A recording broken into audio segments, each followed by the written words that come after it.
everybody. The time has finally arrived. It's College World Series time. This is the best moment of the year. It's the best postseason in sports, bar none. For all of those that think the Super Bowl is the best, get in line. It's college baseball. The College World Series is here. We got our preview show this evening along with Game 1 picks. And to help me break this down, I got my guy Crutch Bets, longtime friend of the show, making his 2025 debut in the big moment. Welcome to the show, Crutch. Thanks so much for being here. Appreciate you having me, Johnny. Love the sport, the greatest show on dirt, and it's the best weekend ever. So looking forward to talking about it, breaking it down, hearing what you have to say, probably bickering a little bit back and forth about what we disagree on. Let's go. Yeah, I think it's really interesting because something that I've been mentioning a lot over the last, I would say, month, like, and more in particular, like this whole season, I think we've mentioned the fact that there is no team that's really been head and shoulders like years past. So the parity among the field was probably the biggest it's been in a long time. And I would probably go as far as saying this has been the most chaotic postseason that we've had in a while. And that's speaking volumes because the College World Series and the college baseball tournament's always been that way. But here we go, man. We have a bunch of teams that we did not expect to be here. If you had Louisville or Murray State or Arizona or UCLA making the jump here, go buy a lottery ticket because that is something that very rarely happens in most years where one or two of those teams make it, but all of them ended up making it in 2025. Got a comment here from our boy Sunday Puncher, 2025 version. Let's get it. That's right. All right, so let's get right into it here. Previewing the 2025 College World Series.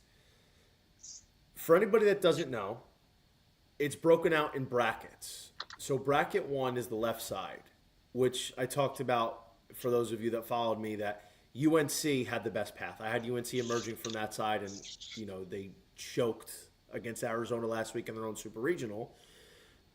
But it was really wide open. And now with UNC out of the picture, it's Arizona, Coastal Carolina, Oregon State, and Louisville representing the left side of the bracket. All four of those teams, Crutch, have a legitimate case and a legitimate chance to rattle off a few wins and find themselves in the finals. So who among those four teams do you think has the best chance to make the finals from the left side here? I mean, the two big obvious favorites are obviously Coastal and Oregon State, right? I mean, Coastal's on a 22-game win streak. They've played pretty much impeccable baseball. They've been pitching their ass off. Timely hits. Caden Bodine is an absolute freak. And then you got Oregon State, the team from out west, the independent team that had to carve their own schedule. They had to create their own path. They had to put together a schedule that would get them an RPI good enough to get into the field without a conference tournament. They had to find a way to occupy their time that weekend when everybody else was playing meaningful baseball. They had to go. Nobody was going to go out to Oregon State and play with them. Everyone had their own conference tournament. Everyone had their own things to worry about. They had to find a way to occupy that time, get themselves right, get themselves ready to get into a regional, and then go and make their path from there. But Arizona and Louisville are not teams to just push over. You look at Arizona, they went down in game 1 to UNC, and our good friend Matt Grissom, I'm sure you're not out listening right now. I'm sure you're out at Rocco's having a great time, but I'm pretty sure he put UNC to Omaha Sharpie after game 1 of that super regional. He did. And Arizona showed what college baseball is about, why it is the people's sport. Came back in game 2 and game 3. Tony Pluta put the team squarely on his back and said, boys, we're going to Omaha. Shut down UNC, won game 2, won game 3 at Chapel Hill to punch their ticket. And Louisville, I remember your preview show that you did with our other good friend Noah Bieniek talking about Louisville in the ACC preview, and you guys said that Louisville had the potential to pitch their way to an incredible season. And all season we watched them play, and all season they let us down. They gave up runs, they walked people, they made it unwatchable. And then they came into the postseason and absolutely shoved in the Vandy Regional.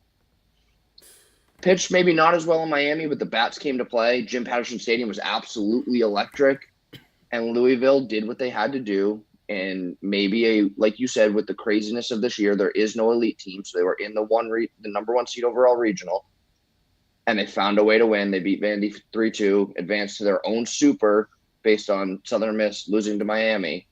Get to host an ACC matchup at Jim Patterson Stadium. That place was electric. I watched every single game of that super regional last weekend.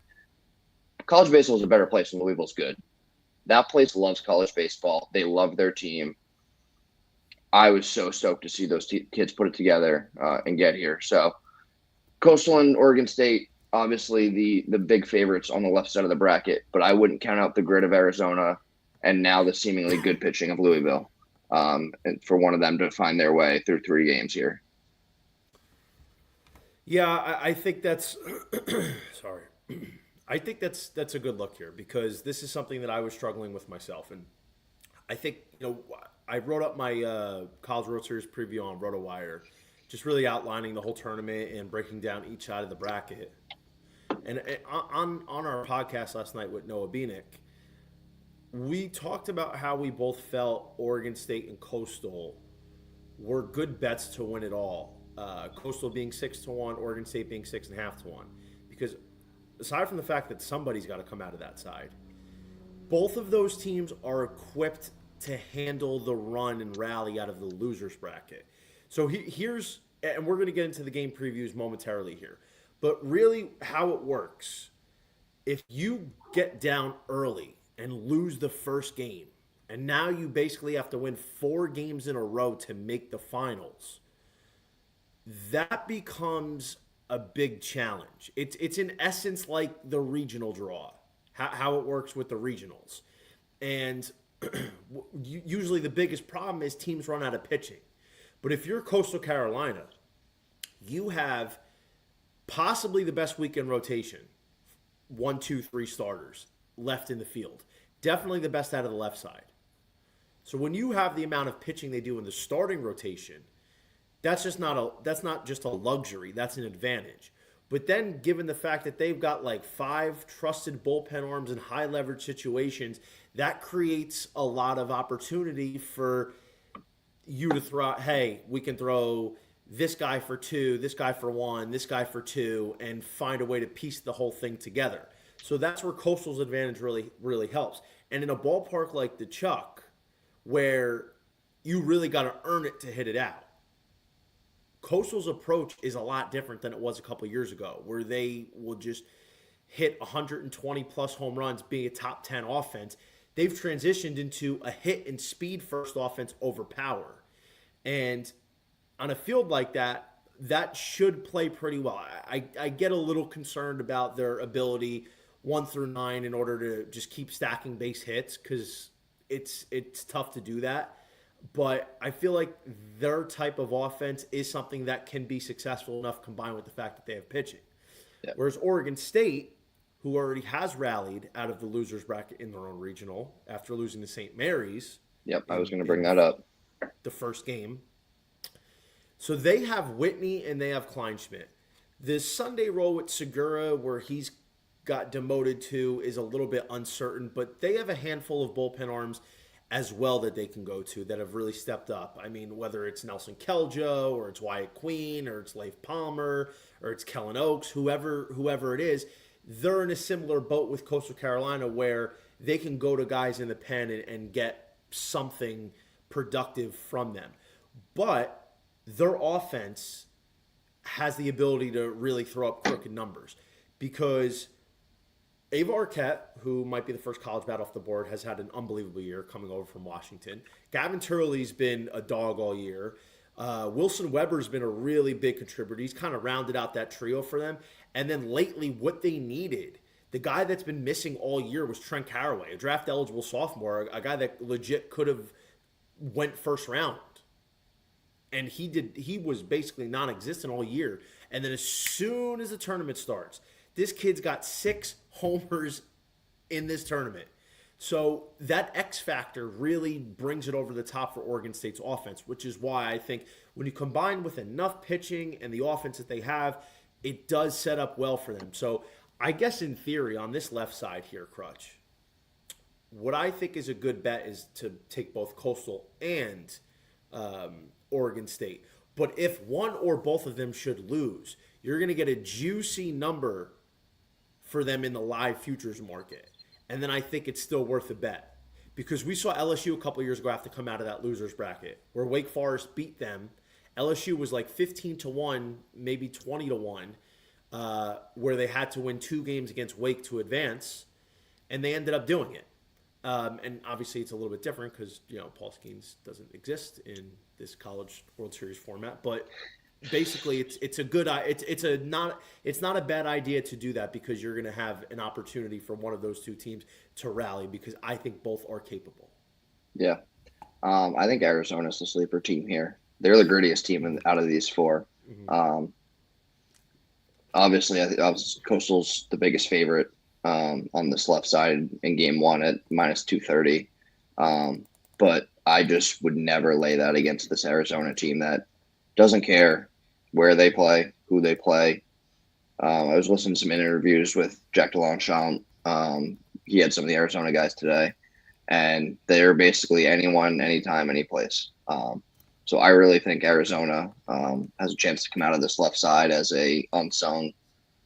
Nobody's been talking about them. I was high in Arizona in the preseason. I thought they'd be really good out of the Big 12. I thought that the way with the regionality, that there was a chance that they could host a regional in the preseason. Obviously, they had a little bit of a disappointing year. Came back on the Big 12, punched their ticket in the auto bid. But I think Arizona is the team that nobody's talking about that could be a sleeper on this left side. It's funny you say that because in my preview here, which by the way, I'm still sick to my stomach that UNC blew that. I mean, yeah. You had not only did you have 2 chances to win 1 game in your own building, but you had leads in both of them and you couldn't hold it. That's what sickens me. But listen, Arizona's been gritty. They've been like this weird team, Arizona, where when they're on, they look really good, but when it's not working, it's ugly. But like right now, they're in this high category where, as a high variance team, their offense is really built on 3 players. One of those 3 players can carry them to a victory in a game. But if all 3 are humming, they're absolutely live to get to the finals here. Talking about Brendan Summerhill, potential first rounder this year. Possibly there's chatter that Oakland A's or whatever, the A's are interested in him with the 11th pick. Mason White is a guy I loved coming into the year. Loved. I thought he was a first rounder if he cleaned up the swing and miss. White is first round talent. And then Aaron Walton's been like a red hot wizard as of late. And then now you add in a 4th guy, kind of like how Trent Caraway's emerged for Oregon State lately. Adonis Guzman has done that for Arizona, providing them with another bat that's come through consistently with production and somebody that's extending the lineup. So now you have 4 guys that are really been productive. And if anybody else in the lineup decides to show up and do something. Yeah, you can't leave out Easton Brayfogle either. Easton Brayfogle had a great super regional. I'm hoping he's healthy because I don't know if you saw that play. He got smoked really hard on that swinging bunt play at first base. The throw came back up the line and he got kind of punched in the face by the fielder going to field it. And he left the game. So I'm hoping he's healthy and his head's good and all that. But Easton Brayfogle's been great for them. So I think he's that 5th bat that's really also extending that lineup and turning that offense into something that can really, really put the screws to a Coastal pitching staff that against everybody they've come across, they've just shoved. So I can't wait for that matchup. Yeah, I think that's going to be big. And one of the things I mentioned was Arizona being 14-1 didn't really make a lot of sense. It's a wrong price in my opinion. I felt Arizona should be closer to 8-1, whereas you see a team like UCLA that's got better odds to win, and they'd have to get through LSU or Arkansas, which I think is a much tougher path. So the Wildcats at 14-1 is definitely an interesting bet to make. I don't know if Arizona's got enough pitching to get out of the losers bracket. So Owen Kramkowski is going to go here in the first game. And he's a pitch-to-contact guy, which bodes really well in this ballpark. Just got an 8 spot hung up on him at the Bosch. Rebound performance in a park where it's a lot tougher to hit it out. And against a Coastal lineup that doesn't really hit a ton of home runs. Kramkowski, fine, game 1. Raul Guerrazar has been really good since transitioning into this Saturday role. And then Smith Bailey's been the stud freshman, a guy I really like in a couple of years as a first rounder. But, it's been a little bit of a mixed bag for him. Like, he's super talented, but, he's still finding his way as a rookie here. But, the bullpen is really what concerns me on them trying to come out of the loser's bracket. I mean, say they lost the first game, and then you throw Smith Bailey game 2, and then you win that game, and then maybe you win Grazar. Then it's like, who are you going to have for the next couple games? They have the best closer in the country here, Crutch, with Tony Pluto. Yeah. I mean, the kid's just fucking lights out. 1.26 ERA, 14 saves, comes in high pressure moments. I think it was game 2 or game 3 against UNC. Game 2, he threw 52 pitches. Loaded. It was career high. It was bases loaded, Crutch. UNC was threatening to take the lead back. Yeah. Tony Pluto said, "No, Daddy's home. It's my mound. Shut him down."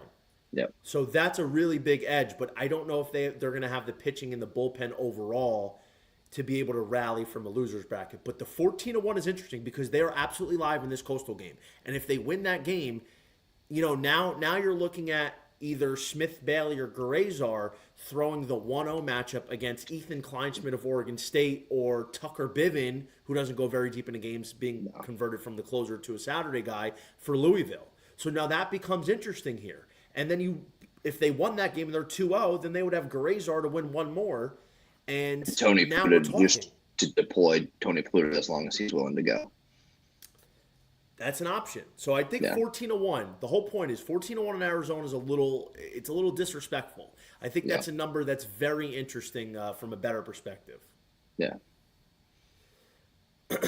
All right. So before we get to the right side of the bracket, let's get a little bit more in depth here on these games as we're going to keep the odds up for you. First up's going to be Arizona against Coastal. Depending on what book you're shopping, I've seen Coastal at minus 265, Arizona 2-1 on FanDuel with a total of 8.5. Coastal's gotten a ton of respect. 22 games in a row. They're the hot team. They went into Auburn on the road, shut them down. They've always been like the hot mid-major. But now, I think this number is very disrespectful. Should be Cam Fluke against Owen Kremkowski. How are you breaking this one down here, Crutch? Yeah, it's just that. Well, we'll go back to the Super real quick. You know how I feel about Auburn. Those were my boys. That was my ride or die this year. Mm-hmm. And so I watched every minute of those two games. And let me tell you, Coastal Carolina is a damn good baseball team. Sure, they're a mid-major, but those boys can play in any conference in the country. I think Cam Fluke, obviously, he'll be electric. Game 1, he's got 91 innings pitched. He's got 106 Ks, which is just video game numbers. You got Keaton Bodine, who's a Buster Posey finalist, Kobe Thorndike, Sebastian Alexander. And then they passed the torch in the bullpen off to Ryan Lynch and Dom Carbone, who have been just absolutely electric and lights out. You get the ball to them at the end of the game up a run or two, they're going to slam the door. Good night. See you later. Might as well just end the game right there. I don't think they're scared of playing in a neutral park. Go down to Auburn. They play in the Palace. That place gets electric. I think they will be right at home at the Chuck. Like you said, I think that their offense is interesting, playing a lot of that more hit and run speed, run the bases, kind of nickel and dime their way to runs. And then on the other side, you got Arizona, who we've just talked a lot about. Owen Kremkowski, another big strikeout to walk guy. He's got 83 Ks on only 17 walks this year. So curious to see how that plays against a Coastal team that's looking to make contact and put the ball in play over a team that's just looking to swing the long ball and is okay with striking out. I think the interesting part here, and we'll talk about this as this bracket unfolds, Arizona and Louisville have played each other this year. It was way back in February. But Louisville beat them 13-1 in 8 innings. And that was due to a bullpen blowout. It was like a 1-run game through 5, and then the bullpen blew up and gave up 8 runs in an inning. But I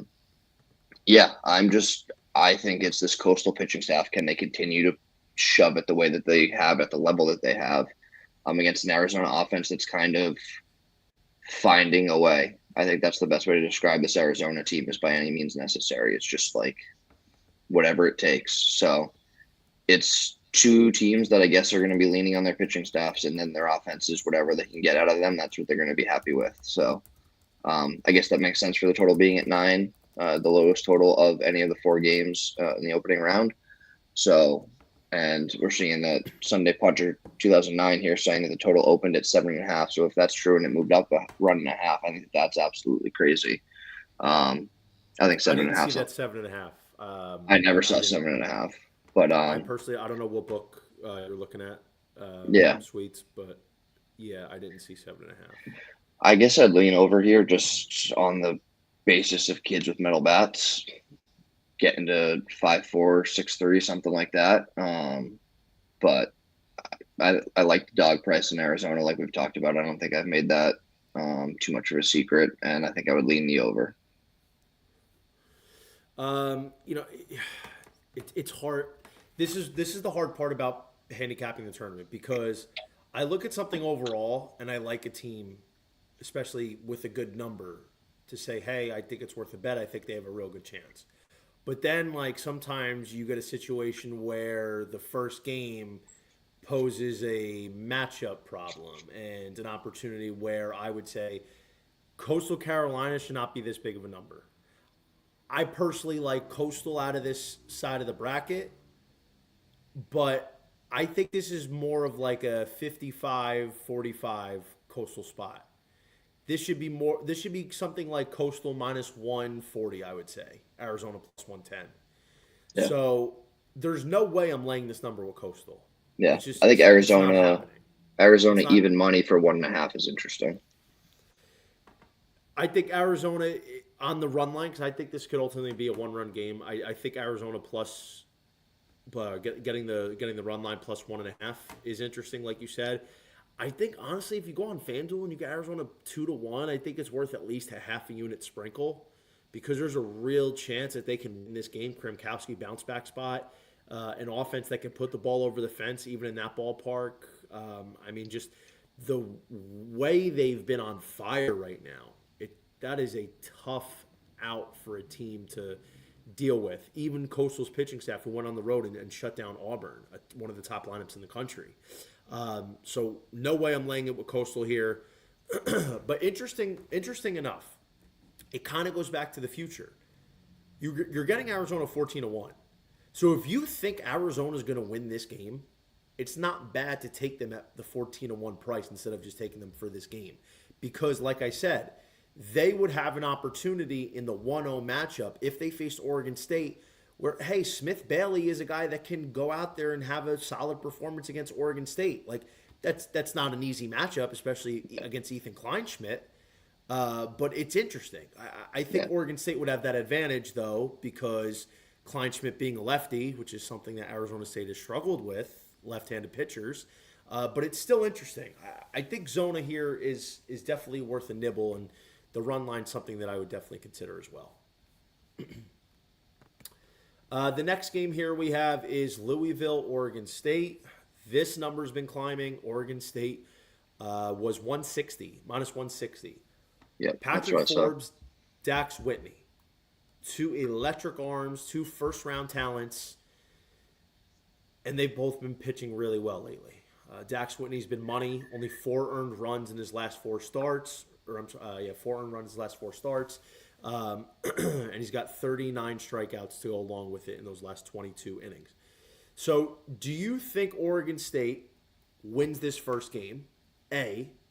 And B, would you be laying the 188 against a pitcher like Patrick Forbes, who, when he's on, is incredibly difficult to hit, along with an offense 1 through 9 is very dangerous that applies nonstop pressure for 9 innings? Yeah, I definitely like Oregon State here. I want to be in on Patrick Forbes, but he has a walk problem recently. Against Miami, there was traffic on the bases every single inning. He was making big, high-pressure pitches every single inning. He was putting 2 guys on with 1 out, 2 guys on with nobody out, first and third with 2 outs. He was pitching in high-leverage situations in every single inning, and credit to him, the kid's got, like you said, electric stuff. He's up to 100, 101 miles an hour. The kid absolutely fills up the zone with thunderbolts. But But I think that that's a problem against an Oregon State lineup that's really, really good. When you talk about Ava Arquette, Gavin Turley, Trent Carraway, like, you just can't be putting ducks on the pond with those guys coming to the plate because they're just going to do what they did to Florida State, hit the ball right back over the wall and score a ton of runs. Now, on the flip side, I also am a big fan of this Louisville lineup. Eddie King, Lucas Moore, Jake Monroe, Zion Rose, Tay Davis. Kids have been absolutely seeing beach balls, hitting the ball all over the park. They had Jim Patterson Stadium shaking this weekend. Dax Whitney, freshman, electric stuff. The question with him is, does he have the mental to go into the Charles Schwab Stadium and pitch in front of all those screaming Rabid fans? If he does, I really, really like Oregon State here. I think my favorite lean might be the over, or even like a live over here, where they both start off well. The number drops down to 9, 8.5, 8, something like that, and then you can hit the live over, and it should get over for you. But you've got those back end arms. You've got Nelson Keljo just sitting there waiting to shut a game down. You've got Zach Kmetz, who's been really good for them in the back end of the bullpen. I like Oregon State. I just think that they're the better team. West Coast disrespect and independent team disrespect. I would have had them priced closer to that -200, -210 roll against this Louisville team that still I don't think anyone's convinced that they're that good. They beat he pitched well against East Tennessee State. He racked up a ton of strikeouts, but again, he walked like 3 dudes, got hit up a little bit. Managed to keep the traffic from not crossing the plate. But yeah, I just don't know if I'm sold that Patrick Forbes is going to be that guy that goes to the chuck and shuts down this Oregon State offense. So I think Oregon State here has a pretty solid matchup. Like you said, they have a walk problem, Louisville, especially Forbes. He has the ability to. He can be on cruise control, be shutting you out for 4 innings, just dominating, and then just unravel one bad inning. He walks 2 or 3 guys, and then the wheels come off. And I think the interesting thing here, Dax Whitney is the big question, because this is legit maybe the first arm off the board in 2027. Like, the stuff is unbelievable. Like, this kid's presence on the mound is ridiculous. And he's been red hot lately. He had a pretty good performance against a great FSU lineup last weekend in the Supers. This is a different stage, though, like you said. It's in Omaha, first time playing for a national title. Like, it's different, man. The butterflies are flapping a little bit harder than usual. The one thing I will say is Oregon State, they have by far the most neutral games played of any team in this field, by nature of their schedule, being an independent, making all of these crazy weekend things where they were playing teams in all these different places. They have 15 games played at a neutral stadium so far. The most anybody else. Arizona's got 12. Murray State's got 13, but Oregon State's got 15 games. They're 11-3-1 at a neutral stadium. I think that's just experience. I think that's just the nature of these. They're the road dogs. They're the teams that have been on the road. Nobody wants to go out to the Goss when they don't have to they're all non-conference games. Nobody wants to fly halfway across the country to play them. And the teams in the West Coast sure as hell don't want to go up to Corvallis and play Oregon State at Oregon State. So they played a ton of games away from home. So I think they're the most battle-tested road. They're the road dogs. I think they're going to be as comfortable as anybody, and I'm hoping that helps out Dax Whitney. I do like -1.5. That's +105 on DK right now. I think that's a great price. I'm always looking to get near even money on these lines. So, if they win by 1, sure, tip your cap to Louisville for keeping it close. But I think Oregon State could win this one loudly. So, I think basically here what it comes down to is if Dax Whitney can keep the composure. He's got a bit of an issue where, like, he could lose the zone. One thing I worry about with him, aside from the mental, is how Louisville attacks you. Like, they're speed. So can he keep the runners off the bases? Can he limit the free passes? Because they will steal, they will bunch you over, they will pressure you nonstop. I think ultimately the big equalizer here is going to be Oregon State's offense against Forbes, because Forbes in his 14 starts has only gone 6 innings 4 times. So chances are Forbes, even at most, is going to go 6 innings. I don't know if I trust Louisville's bullpen arms against an offense that can beat you in a couple different ways.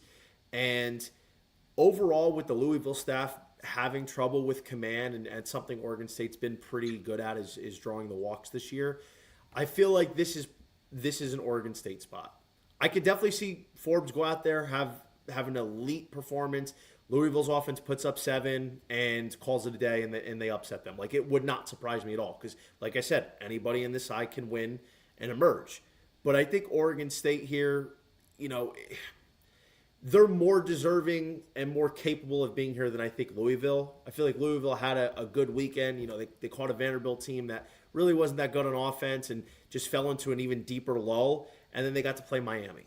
Yeah. Oregon State had to beat Florida State. I think the money line price is fair here.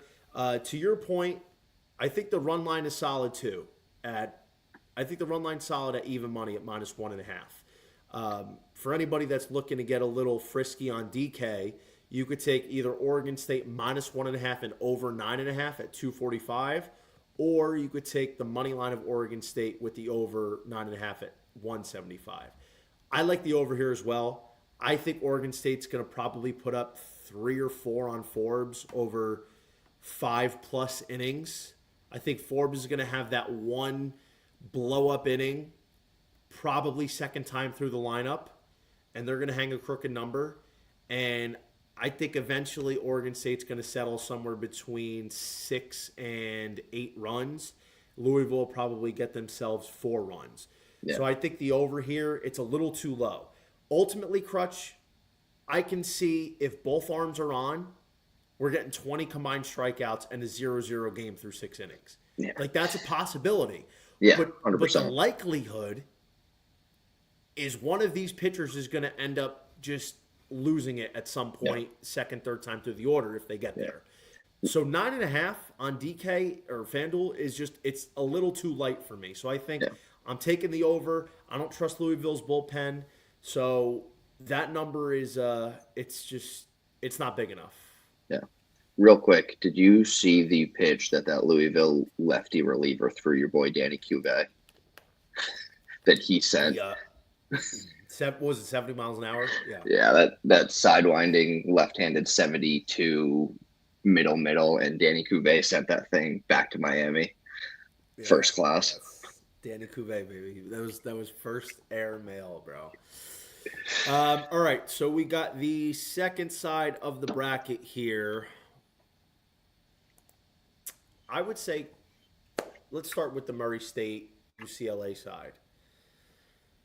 Both teams I would never have expected to get here, like a month ago or 6 weeks ago. UCLA, because either one of them would have to beat LSU or Arkansas. I don't think either one has the pitching. For UCLA, Crutch, they have like a streamline of solid arms. But my criticism and why UCLA was at the top of my list for the regionals as a host most likely to be upset, aside from the field that they had, was because they don't have like one dominant arm where you can say, hey, you're going to go out there and you're going to give me 7 innings just about every time. Michael Barnett's been their Friday guy lately, like the last month plus, and he's been solid. Like the last 5 starts have been pretty good. But none of their starters have a sub-4 ERA. I think really what it comes down to is if like, hey, can these starters go out, give you 5 innings, 2 runs? Because their bullpen has lately like 5 good arms that they can go to, led by standout freshman Wyla Moss, another first rounder in a couple of years. And that's really the formula that's been working. But offensively, they've got 3 guys that they've relied on, sort of like Arizona and Oregon State for most of the year, led by potential 1-1 pick in Rock Chalowski, who got fucked with the snub of Golden Spikes finalists. That was disgusting. Rock Chalowski not only should be a finalist, but probably should be the winner at this point. But the underclassmen thing, I think, hurt him. Chalowski's got to lead the charge for them. If he has a bad game or a bad series, I don't know if UCLA is going to do too much here. A.D. Salgado, Molave Lavu, and now Roman Martin's been coming on lately, so they've got a little collection there.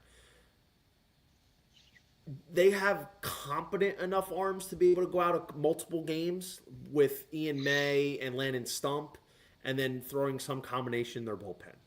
Murray State's offense is battering you without mercy. I think the interesting part here is their offense has just been so hot, but they've got to score like 8-9 runs to have a legit chance, because even though Nick Shuddy and Isaac Silva, their Friday-Saturday combo, is talented, they're very inconsistent. They don't really have any reliable bullpen arms. I mean, Kellum against Duke was really good and instrumental in shutting it down, but that's really where it comes into issue. So can they rally and win multiple games in Omaha? That's the question. Yeah. So I guess I'll jump in here, and with you, we'll start with to get back again with UCLA. Like you said, they're the team of everybody is good. There is nobody besides Rock Chalowski that is great. Rock Chalowski, bona fide, 1-1, top 5, freak of nature, great baseball player. He's the single best player on these two teams. Nick Shuddy, definition of college baseball grinder, throws 88 to 90, fastball, curveball, nothing special, but the kid records outs. He goes out there, pitches to contact, gets weak contact, gets outs, gets his team back in the dugout to go hit again. If John Hogarth's going to lead off every game with a home run, just put Murray State up 1-0, put him back in the dugout and go to batter number 2. But Dustin Mercer, Dom Decker, and Dan Talkin, they've also been helping lead that charge. And like you said, I think that offense feels the need every night to go try to put up 15 runs, because they know that bullpen, they could be up 10. We've seen it, and they just give up 9 runs in an inning because they can't get an out. But it's hard to pick against Murray State because they've been plus 200, plus 400. They've been the giant underdog in every single game they've played, and they said, who cares? We're going to go win a game because we don't know any better. Their coach seems like the most genuine dude in the world. I'm a big fan of him. Love to root for them. Obviously, they're the public darling, the fourth worst seed ever to make Omaha. Everybody is a Murray State Racer fan this weekend. I don't think it's crazy to say I don't think they beat UCLA, but would I be surprised? No, because I didn't think they'd beat Duke. I didn't think they'd beat Duke. I didn't think they'd beat Ole Miss. I didn't think they'd beat Georgia Tech. I mean, how many teams say they could take 2 or 3 out of Ole Miss and then also beat the ACC regular season champ in a weekend? That's a pretty good weekend. Take 2 or 3 from Duke after losing game 1. This Murray State team never says die, and they're just a bunch of old, salty seniors and upperclassmen that just are out there having one last ride and one good time to go out on. Wouldn't hate a stab at, we'll get into the game a little bit more in prices per game, but Murray State, it's just a team you can't doubt them anymore. They've put all the doubt in the closet and just kind of, said, we don't care. We're going to win games. My problem with either of these teams coming out of this right side is the series that we'll talk about, or the game that we'll talk about next. And it's the 2 titans of the College World Series in LSU and Arkansas. Telling me that either of these teams are going to pretty much have to beat one of those teams twice. Crazy to me.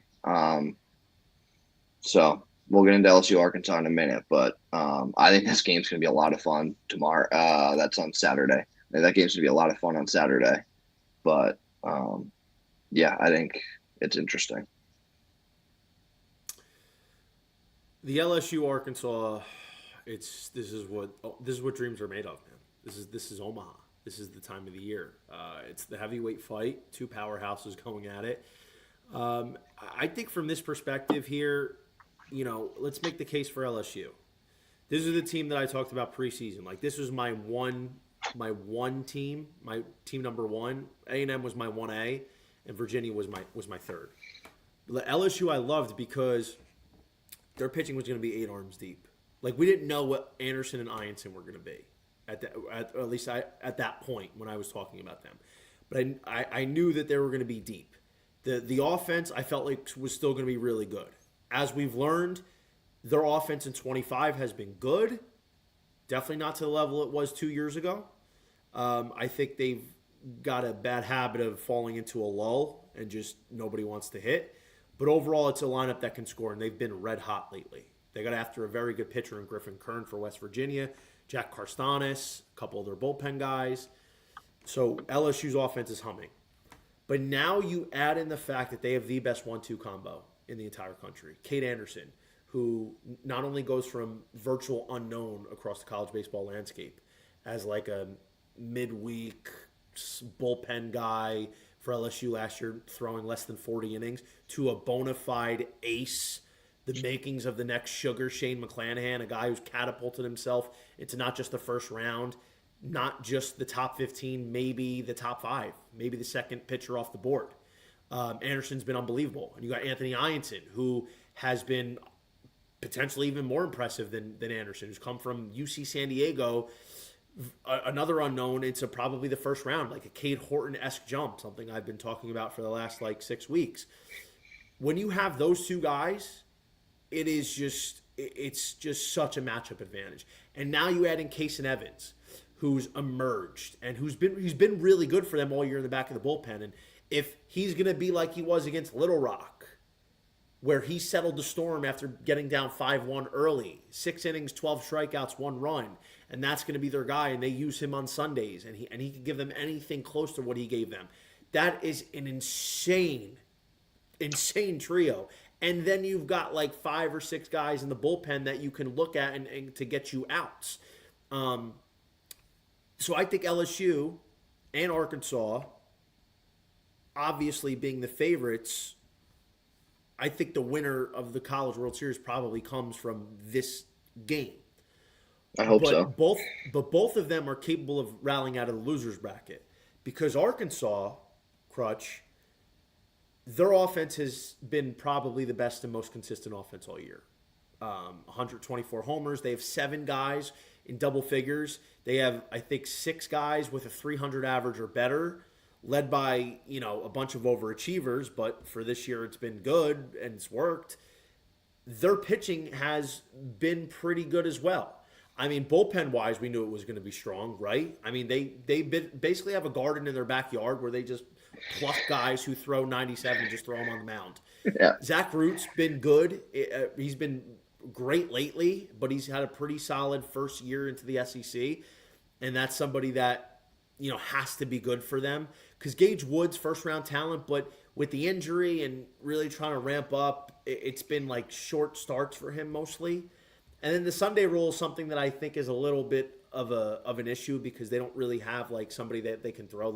Beidelshees was battling an injury, and he was mostly their Sunday guy all year. But I think they have enough bullpen arms to just piece it together and to be able to rally. So in the same token, where I said Coastal Oregon State, if one or both of them lose, it's a solid bet to take them live. I think the same thing echoes here for Arkansas and LSU. I think if one of them, whichever one loses, it's not a bad bet to take them out of the loser's bracket. It's worth it, because you'll probably be able to get them at a pretty good price, because I feel like both of them are going to be able to have an opportunity to beat UCLA or Murray State, and then at least get one from the team that they're going to play in game 1 here. Yeah. Well, I hope it's one of those two, because these are my 2 remaining futures that I have left alive. I have 13-1 on LSU from December, and then I have a hefty one on Arkansas at almost 4-1. So hoping that it's one of those 4. Oh, they were never 40. No, I know. That's why 4-1. So I'm hoping it's one of those 2. Cash one of those tickets and make my week and make my season come back up a little bit, especially that LSU one. When you talk about the arm talent that we have on display in this game, Cade Anderson, Zach Root, and then, obviously not all of these guys will throw, but you could see Chase Shores, Kason Evans, Zach Cowan, Will Schmidt, Will McIntyre, Gage Wood. It's a scout's delight watching these two teams pitch against each other. And I guess I'll kind of harp a little bit more on the offense because you dove into the pitching a little bit. These two lineups can absolutely mash. When you were talking about, obviously, Arkansas, they have maybe the other Golden Spikes candidate in Vahiva Aloy. The Omaha native, Cam Koziel, can't wait to see how he plays at home in his home stadium. Charles Davalon, Logan Maxwell, Brent Iredale for Arkansas. That lineup is just, like you said, absolutely mashing. And then the typical LSU sluggers, you get Bear Jones, Derek Curiel, the monster mash Stephen Milam, Ethan Fry. I mean, when they're on, and obviously LSU went through that scoring stretch in the postseason where they were having trouble scoring runs when Little Rock kind of put the screws to them. Well, let's all be honest. When this LSU offense is humming and on rhythm together, they are 1A and 1B with Arkansas as the best offense in the country. This team can put up runs in a hurry. Look what they did to West Virginia. 2 grand slams in a game, another 3-run home run. Like, this team will put runs on you and not feel bad about it. And I think that's maybe not necessarily a concern for Arkansas, but I think that's a concern when you talk about LSU in game 2, game 3 against the Murray State, against the UCLA, when arms have been used and you have guys out there just trying to get outs and putting the ball over the plate. I just see this LSU team, winner's bracket, loser's bracket, and Arkansas too, like you said. Either one of these teams, I think that they play game 1, and this is probably the matchup. They both come back around to each other. Yeah. In the right side final. And we get to watch this again with, on whatever that'll be. That'll be the Sunday or the Monday of this coming week. So I can't wait for this. This is the game. Arkansas, Tennessee was the series that we all had circled from the Supers as appointment television. If you have nothing going on Saturday, you better get your ass in front of a television to watch LSU play Arkansas. It's the baseball game of the year. It is. Hunter Lee with a comment. I had LSU future in 23. Yeah, I had a Wake Forest future preseason at 40-1. And surprise, surprise, something fucking happened. Something went wrong. I was still miserable over it. So let's get into some game breakdowns here. Start with Murray State, UCLA. That's the warm up. It's a little Ani Past. Yeah. Again, shop around. I just took DraftKings for simplicity purposes. It's the book that I've primarily used all year. But Murray State, you're getting 230, and UCLA 310 with a 10.5 total on FanDuel. So obviously, as you can see, it's a difference here. I'll make it simple. I've been back in Murray State for the entire postseason. They've cashed some big boy plus money bangers for the team one time. I'm going back to the well here. I don't care if it's Michael Barnett or it's Landon Stump or it's Ian May or it's Nick Shuddy or it's Isaac Silva or it's you or it's me. Murray State is relentless. They will not fucking die. Don't tell them that Cinderella has a glass slipper, and should be happy to just be here, because they don't buy it. They're not here. They're not happy to just be here. They're happy to win. They want to win. They're coming for blood. I think Murray State's getting one game here in Omaha.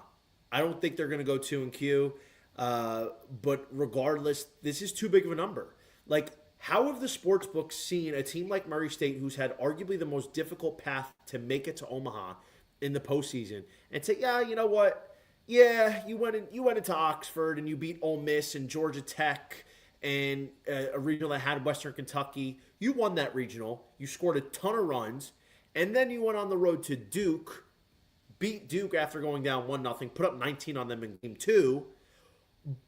That's impressive, but you know what? You're going to be game 1 in Omaha against UCLA. You're going to be another 2-1 plus dog. No respect. Murray State is a bet I'd absolutely make. It's probably going to be an official play for me. Actually, it is an official play. I gave it out already. What am I saying?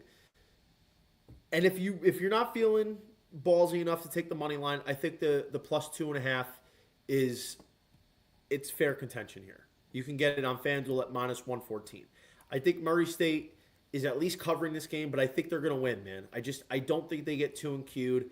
I think Michael Barnett can be solid. I think the bullpen can be solid enough, but I just think Murray State, even in this ballpark, is going to find a way to get a couple of baseballs out. And I think they're going to go power alley to power alley, multiple different ways. I like the Racers here over UCLA in game 1. Yeah, I'm gonna go back to the total. I'm gonna go back to the over. I just think Murray State bleeds runs. Like win or lose, they give runs up. They score runs. Runs giveth, runs taketh. And UCLA can mash. You look at what they did to Fresno State, another 4 seed that we thought that could give UCLA some trouble, and UCLA absolutely pummeled them. They run the bases really well. Yeah, I would lean runs here. I think it's the highest total on the board for a reason. And I could see this ending 11-10 in an absolute wild Barn burner. Barn burner. And there might not even be any home runs, but just doubles in the gap, doubles ripped down the line into the corners, bunts, misfieldings, errors, throwing the ball away, little league home runs. I could see it all in this game. What do you say we do a nice little parleezy? What do you say we take Murray State money line in the over 10.5 because DK's knocking it down a half a run, plus 425. Little same game parleezy. And then we parleezy that with Oregon State in the over 9.5. Together, those 4 outcomes plus 1343. You want to get a little freaky, a little weird. I think it's a little fun. It's a fun little taster if you want to take a little sprinkle on that. I'm all about Murray State here. I really am. I love watching this team. They're relentless. It's frustrating when they're pitching because it's like, hey, yeah, we just staked our pitcher to a 5-0 lead, and then boom, here we go, bottom of the first. They give up 4 runs and just. But it's all with 2 outs too. They get the first 2 outs, it's business as usual, and then with 2 outs, they forget that there's a strike zone, and they forget that you have to get the guy out, and they put guys on base and get hit. It's the crazy. Watching Murray State is a crazy rush, whether you're rooting for them, against them, or anything. Watching Murray State in 2025, the best thing I can compare it to is like watching Tampa Bay Jameis Winston in 2019. Yes, that is the epitome. The infamous 30 season. The epitome of Murray State baseball is Jameis Winston, the Tampa Bay Buccaneers 2019. Yeah. All right, let's get to the LSU game, the creme de la creme. They made this on a Saturday night for a reason. Piece de resistance. It's basically a pick 'em here, at least on DK. Arkansas, a very slight favorite. So I think it's worth noting, and I covered this on my podcast last night with Noah Bieniek. Cade Anderson is their Friday guy. He's their ace. Last week, and we've seen it in the tournament where they've gone to Ianson first. Ianson going in this game is a real possibility.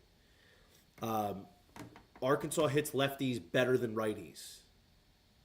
And I think LSU knows that. Ianson is in play. He's had a great year. I know Ianson and Ianson and Anderson both got touched a little bit against West Virginia. But I think Ianson here is definitely a possibility. But regardless, I like LSU. I picked them to win it all. I feel like this is a game they have to win. Anderson did well against them early in the year. It was 5 2/3, 3 earned, 10 strikeouts. Root did well against LSU. I think it's going to be another pitcher's duel. But in the event it is Ianson, I think the matchup is still good here. I see this being like a 5-4, 4-3 kind of game. Like the first game that these two teams played when LSU won the series earlier in the year, LSU won it 5-4 in the 10th.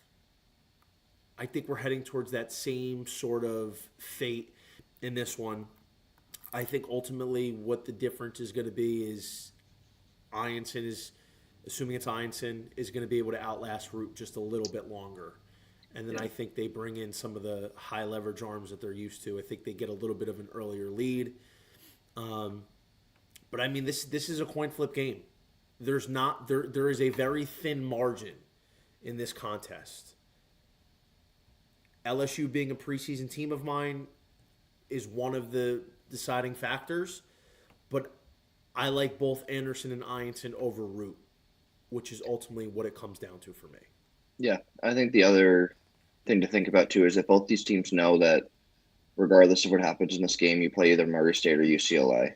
So I think that they will be more willing to expend their high leverage arms and go to their bullpen earlier and go to their big guys, go to the guys that they rely on the absolute most earlier, more often, and willing to more empty the tank to try to get game one, knowing that you get the winner of Murray State UCLA in game two, or the winner or loser, you get the result of that game in game two.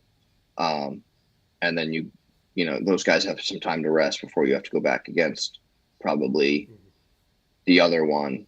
And then to go get Arkansas, hopefully back again in the final, or LSU, whichever one it is, to go get the other one back in the regional final, or the bracket final, whatever the fuck you call it. So I very much think that this could be, like you said, 3-2, 4-3, 2-1, 1-0. Like this could be real sweaty. I don't think anybody really gets out there, but the arms will be electric, and I think that's what everyone leans on. I don't know what the wind's supposed to look like, but it could be one home run that gets out, that squeaks out over the wall. That's the difference here. It's just like, I almost don't know what to say. Like, it's going to be a great baseball game. You're going to see the best players in the country, and it's a pick 'em. I don't know who wins. I wish I had this is my X factor, but I think it's pretty even on both sides. I guess I'd lean LSU's bullpen a little bit more over Arkansas, so I guess I'll lean with LSU as well. But yeah, I can't wait. Yeah, it's gonna be a great one. All right, so the only way we know how to wrap up the show here is with the College World Series final predictions. We teased it a little bit throughout this show here, but Crutch, I'll give you the floor first. Who wins? Who represents each side of the bracket? And give me the exact result.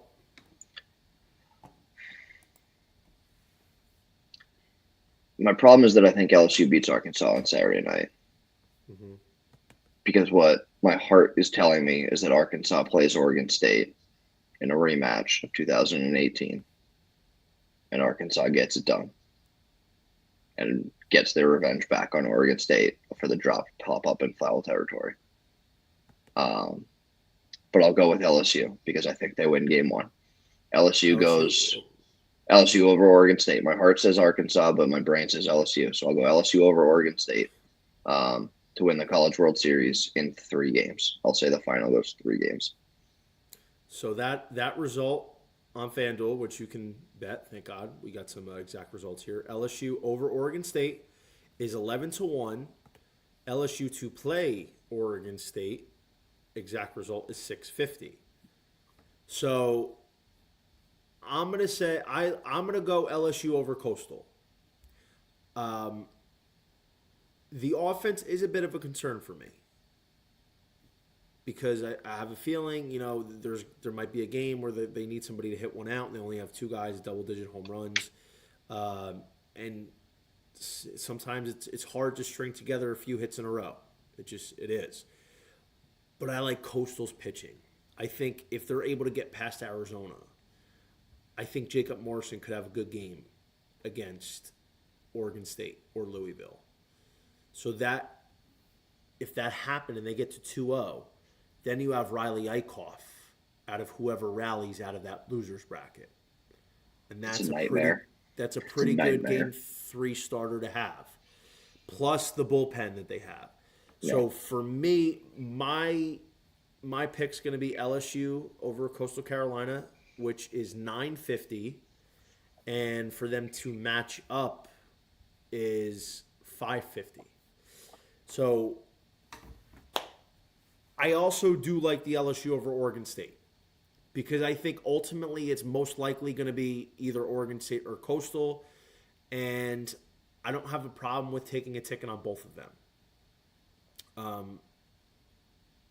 it's just that's ultimately what it comes down to. I think with the parity we have in this year as opposed to years past, it's very difficult because while a team might look like they have the juice to win it all, they might have a tough matchup right out of the gate that if it doesn't go their way, it completely changes the entire dynamic of the weekend and of the entire tournament. So I think the LSU over Oregon State, LSU over Coastal scenarios are solid bets to take. Should LSU play one of those teams, then you can create an opportunity to hedge, and if that's what you choose to do. But Yeah. there's definitely a lot of opportunities here to make some money this weekend and next weekend. Yeah. It's the greatest show on dirt. This is the weekend we wait all year for. And we never want to rush the season because we enjoy every weekend of it. But this is what you put all that work in for, is to get to enjoy this weekend and get to watch the games that we get to watch coming up. Exactly. Crutch, before we get out of here, any closing thoughts? Anything, No, just thanks for that we having should me be on on. the lookout for? Thanks for having me on. I will be probably spam tweeting the entire weekend just because that's what happens when games are on. But yeah, I appreciate you having me on. I'm a good friend and always enjoy chopping it up and talking shop and, going back and forth in DMs and arguing over whether we think Leon Doyle's going to be translating to the next level or not. But no, I appreciate it. Thanks for having me. Let's go watch some good baseball. Well, we really appreciate everybody for tuning in. Crutch, thank you so much for your time and expertise as always. Best of luck, everybody. This is the creme de la creme.